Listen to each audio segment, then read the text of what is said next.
In this video, I'll show you how to set a virtual background on Zoom. If this guide helps you, please consider subscribing to this channel and giving the video a like so others can find it too. So today, I'm going to be showing you the process on my computer. The process on your phone is going to be very similar.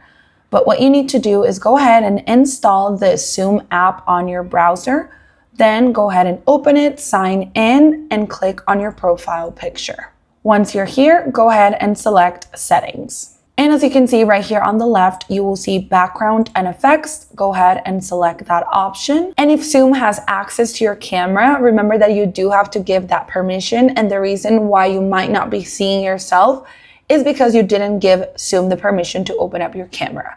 But once you do that, you will see yourself and different virtual backgrounds that you can play around with. You can even select if you want the San Francisco Bridge behind you. There's like a picture of the grass, of the universe. You can even select moving videos if you want to have the beach behind you. That's a possibility too. And another thing you can do as well is to add your own image that you want to portray as your virtual background.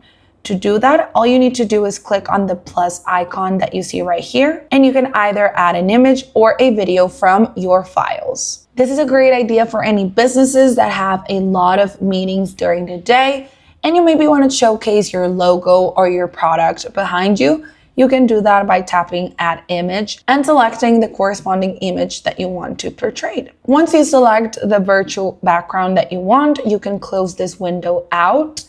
And let me start a new meeting so you see that when I start my video, you will automatically see my virtual background.